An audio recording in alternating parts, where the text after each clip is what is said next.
بسم اللہ الرحمن الرحیم۔ شروع اللہ کے نام سے جو بڑا مہربان اور نہایت رحم کرنے والا ہے۔ فجر کی نماز کے بعد یہ خاص تسبیح جو مرد یا عورت پڑھ لے 1 کروڑ تو کچھ نہیں 1 ارب ملے گا۔ محترم ناظرین، قرآن و حدیث سے بھی نماز فجر کی تلاوت، فجر کی قرأت و تلاوت قرآن کی اہمیت اجاگر ہوتی ہے، جس سے فجر کے وقت اور نماز فجر کی اہمیت کا پتہ چلتا ہے۔ سورہ بنی اسرائیل میں فرمایا، فجر کا قرآن، بے شک فجر کی نماز میں پڑھا جانے والا قرآن محسوس و مشہود ہو کر سامنے آ جاتا ہے۔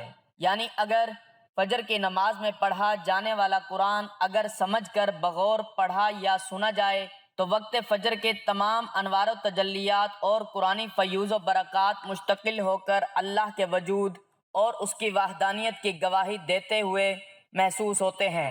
احادیث نبی صلی اللہ علیہ وآلہ وسلم سے بھی نماز کی اہمیت و فضیلت و نورانیت کا پتہ چلتا ہے۔ آپ صلی اللہ علیہ وآلہ وسلم نے فرمایا کہ فجر کی 2 رکعات سنتیں دنیا اور دنیا کی ہر چیز سے افضل ہیں۔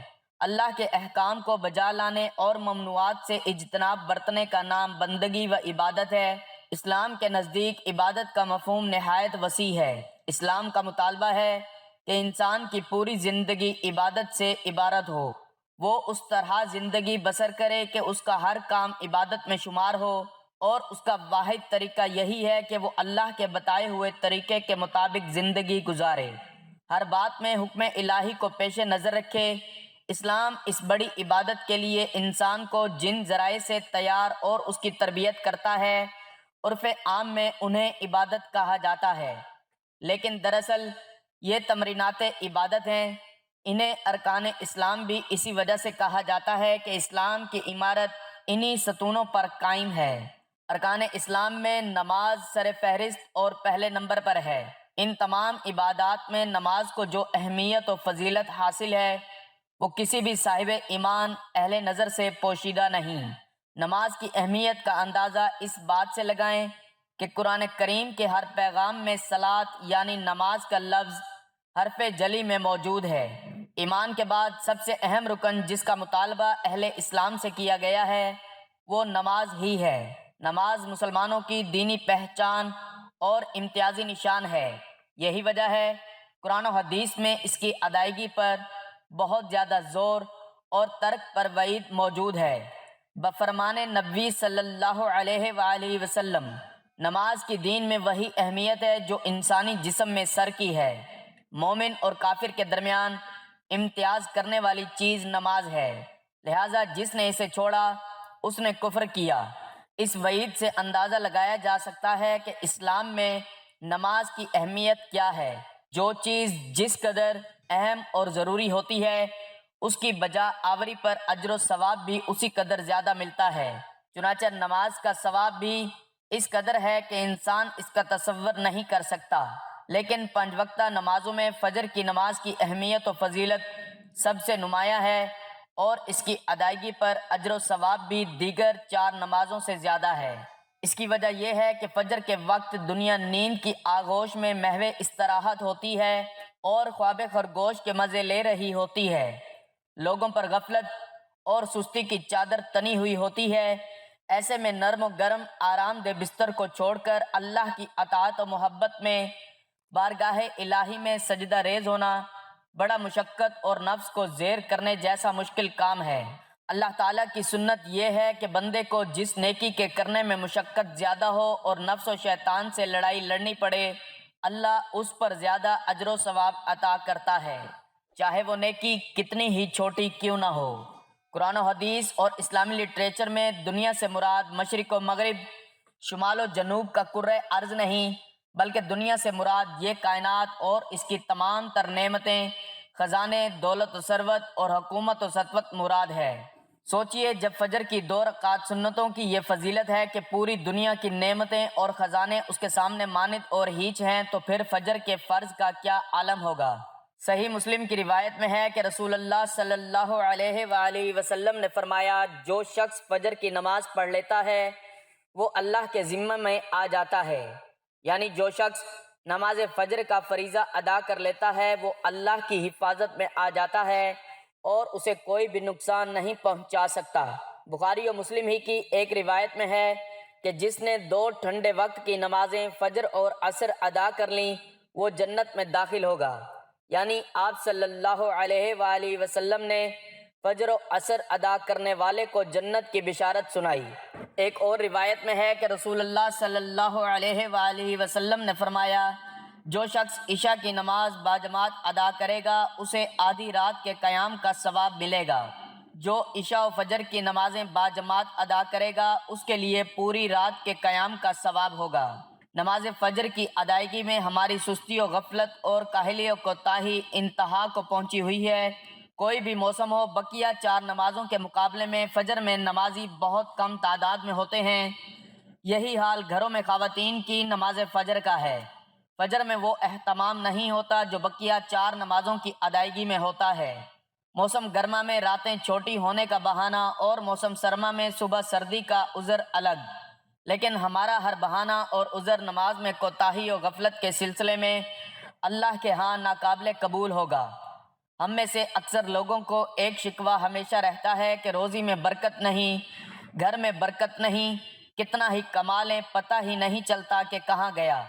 ہر وقت کوئی نہ کوئی پریشانی رہتی ہے، کبھی بیماری تو کبھی کوئی اور تنگی۔ اگر ہم اس تمام بے برکتی، تنگ دستی، بے روزگاری اور پریشانیوں کو نماز فجر کی عدم ادائیگی کے پس منظر میں دیکھیں تو معلوم ہوگا یہ سب بے برکتی اسی سبب ہے کہ ہم نماز فجر کی ادائیگی میں حد درجہ کوتاہی، غفلت، لاپرواہی اور سستی کا شکار ہیں۔ رسول اللہ صلی اللہ علیہ وآلہ وسلم کی اس حوالے سے متعدد احادیث موجود ہیں جن میں رزق کی تقسیم و فراوانی اور برکت کو نماز فجر کی ادائیگی سے مشروط کیا گیا ہے۔ ایک فرمان نبوی صلی اللہ علیہ وآلہ وسلم کا مفہوم ہے کہ رزق تقسیم کرنے والا فرشتہ ہر صبح فجر کے وقت بندوں کا رزق لے کر زمین پر اترتا ہے، لہٰذا جو دروازہ فجر کے وقت کھلا ہوتا ہے فرشتہ اس کا رزق دروازے پر رکھ کر چلا جاتا ہے، اور جو دروازہ فجر کے وقت بند ہوتا ہے فرشتہ اس کا رزق واپس لے کر چلا جاتا ہے۔ اس فرمان نبوی صلی اللہ علیہ وآلہ وسلم میں فجر کے وقت دروازہ کھلا ہونے کا مطلب یہ ہے کہ جس گھر کے افراد صبح فجر کے وقت بیدار ہو کر نماز فجر ادا کرتے ہیں انہیں ان کا رزق عطا کر دیا جاتا ہے۔ دروازہ بند ہونے سے مراد یہ ہے کہ جس گھر کے رہنے والے صبح فجر کے وقت سوتے رہتے ہیں اور نماز فجر کی ادائیگی میں غفلت کوتاہی کے مرتکب ہوتے ہیں انہیں ان کے رزق سے محروم رکھا جاتا ہے۔ رسول اللہ صلی اللہ علیہ وآلہ وسلم کے فرمان کے مطابق فجر و عشاء کی نمازیں خیر و برکات سے معمور ہیں۔ ان 2 نمازوں کی ادائیگی بے شمار نیکیوں اور ثواب کے ذخائر اور رزق اور برکتوں کے خزانے جمع کرنے کا سبب ہیں، جیسا کہ رسول اللہ صلی اللہ علیہ وآلہ وسلم نے ارشاد فرمایا، اگر لوگوں کو عشاء اور فجر کی نمازوں کا ثواب، اجر اور خیر و برکت معلوم ہو جائے تو وہ ان 2 نمازوں میں ضرور آئیں گے، چاہے کولہوں کے بل گھسیٹتے ہوئے کیوں نہ آنا پڑے۔ ہم میں سے اکثر نماز فجر خصوصاً اور دیگر نمازوں کو عموماً چھوڑ کر اپنے گھروں میں خیر و برکت کے لیے قرآن خوانی، میلاد کی محفل کے انعقاد، لوح قرآنی کے تعویذ آویزاں کرنے جیسے نیک کاموں کی طرف متوجہ ہوتے ہیں۔ اس سے تو انکار نہیں کہ بلا شبہ ان تمام کارہائے خیر میں برکت کا عنصر موجود ہوتا ہے، لیکن قرآن خوانی، محفل میلاد، لوح قرآنی کے نقش گھر میں آویزاں کرنے سے خیر و برکت کا ہونا نماز کی ادائیگی سے مشروط ہے۔ ہر خیر و برکت کے سوتے نماز سے پھوٹتے ہیں۔ اللہ کی تمام نعمتیں، برکتوں اور رزق کے دریا نماز کی ادائیگی سے ہی بہتے ہیں۔ اس کے ساتھ ہی یہ امر بھی اہم ہے کہ فجر کے علاوہ بقیہ 4 نمازوں میں بھی خیر و برکت نماز فجر کی ادائیگی ہی سے مشروط ہے، اس لیے کہ خیر و برکت کا آغاز نماز فجر کی ادائیگی ہی سے ہوتا ہے۔ ہمیں اپنے گھروں میں تمام اہل خانہ کی نماز فجر کی ادائیگی کے حوالے سے اپنا اور اپنے گھروں کا جائزہ لینے اور محاسبہ کرنے کی ضرورت ہے۔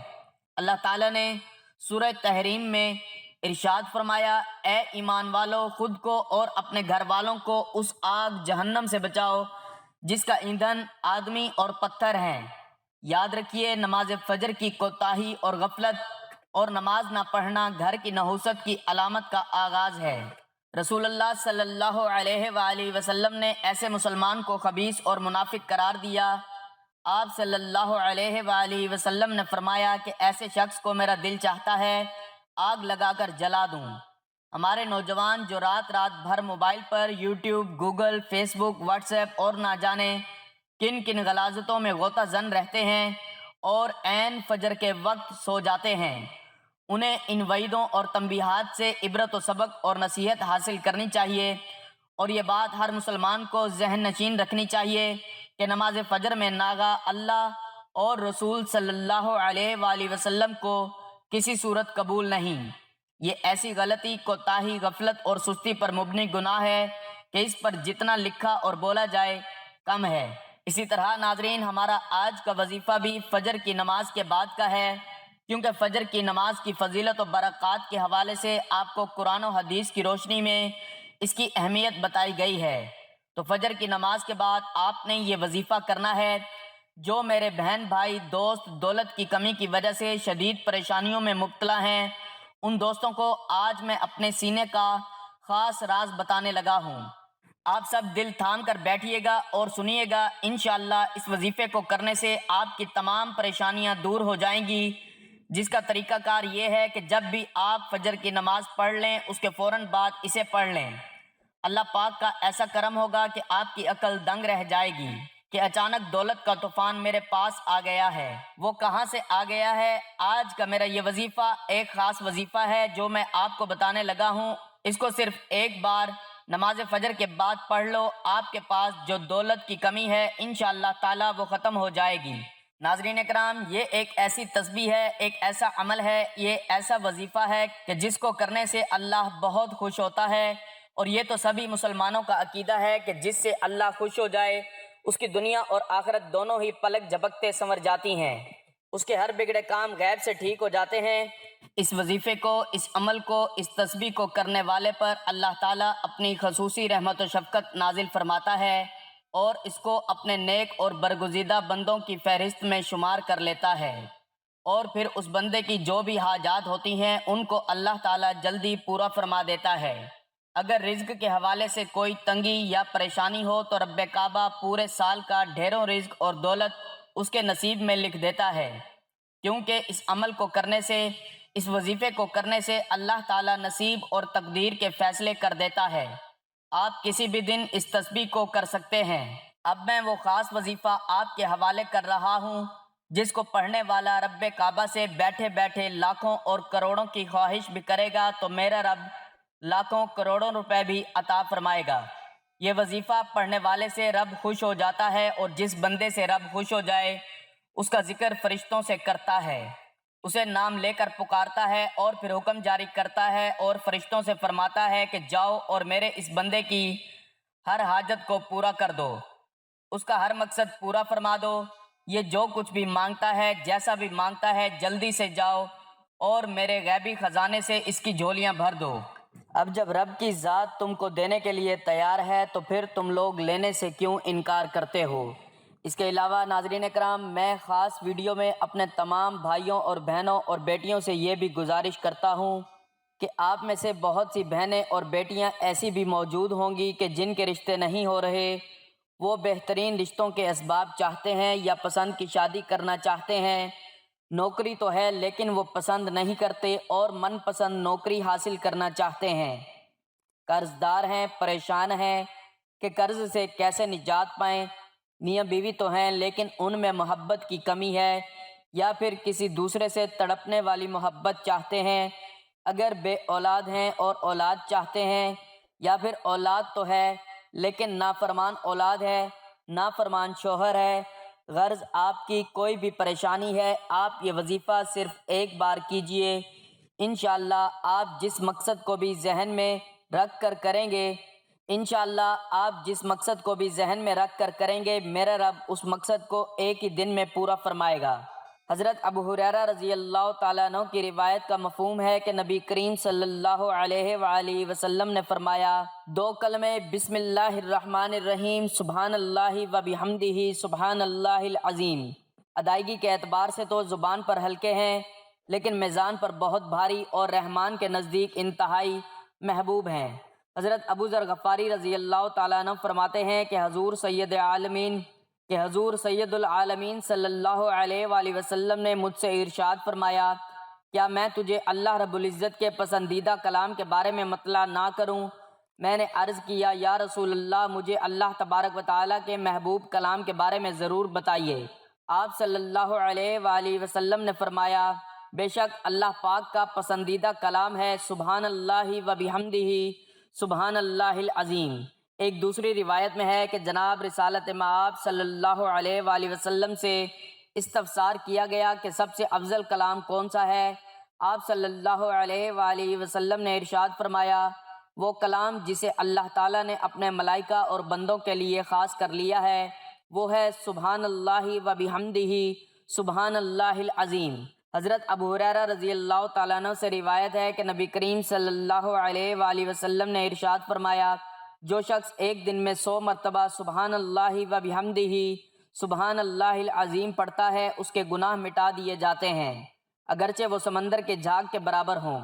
حضرت ابو علامہ رضی اللہ تعالیٰ عنہ سے روایت ہے کہ نبی اکرم صلی اللہ علیہ وآلہ وسلم نے ارشاد فرمایا، جس شخص کے لیے رات میں عبادت کرنا دشوار ہو، یا جو اپنا مال خرچ کرنے میں گرانی محسوس کرتا ہو، جو دشمن سے برسر پیکار ہونے سے ڈرتا ہو، وہ سبحان اللہ و بحمدہ سبحان اللہ العظیم کثرت سے پڑھا کرے، کیونکہ ایسا کرنا اللہ رب العزت کو سونے کا پہاڑ صدقہ کرنے سے زیادہ محبوب ہے۔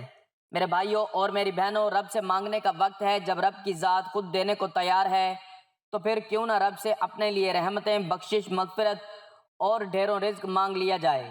یہ تسبیح، یہ وظیفہ پڑھنے والا خوش قسمت ہے۔ یہ تسبیح پڑھنے والا پہاڑ جتنا خزانہ بھی مانگے گا تو ایک دن کے اندر اندر مل جائے گا۔ آئیے، جو لوگ اپنے گھر سے بے سکونی، بے برکتی کا خاتمہ چاہتے ہیں، اپنے گھر کے بگڑے حالات کو بدلنا چاہتے ہیں، وہ معاشرے میں اچھا مقام چاہتے ہیں، دوستوں، رشتہ داروں، خاندان، عزیزوں اور پوری برادری میں سر اٹھا کر جینا چاہتے ہیں، وہ ایک بار یہ وظیفہ لازمی کریں۔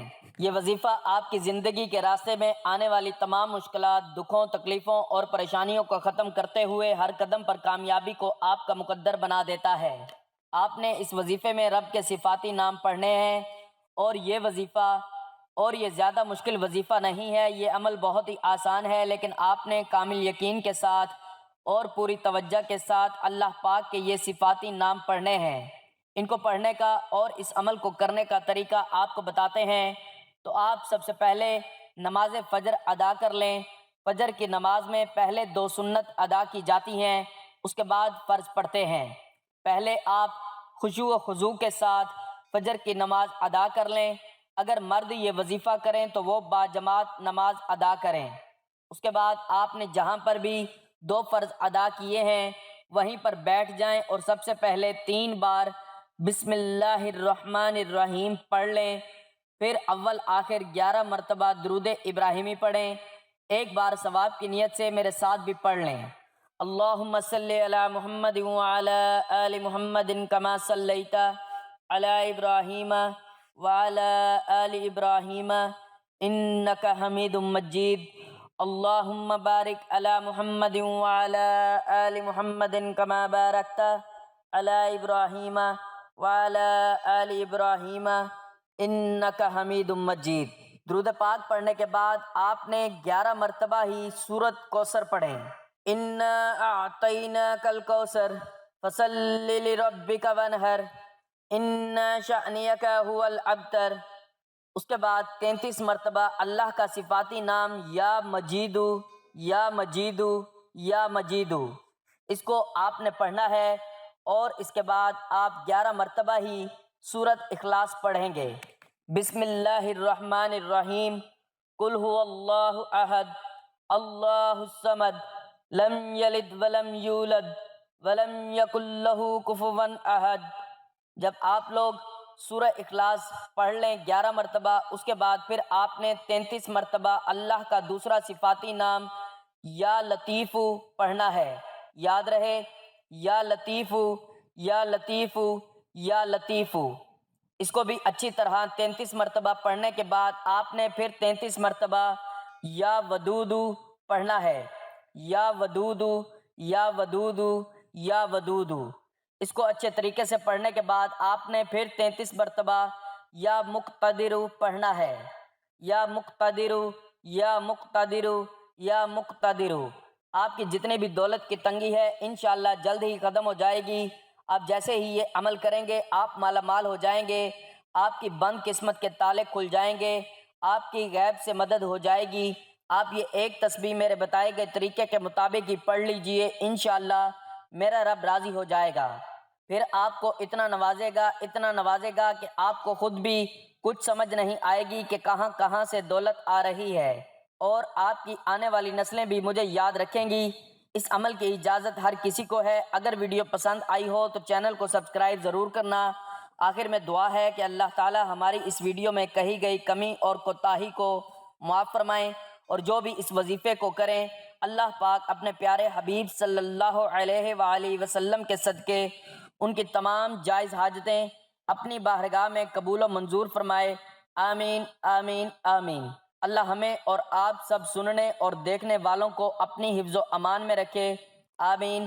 ناظرین کمنٹ باکس میں اللہ تعالیٰ کے 99 ناموں میں سے ایک نام ضرور ٹائپ کریں۔ اللہ تعالیٰ ہم سب کا حامی و ناصر ہو، آمین۔ جزاک اللہ۔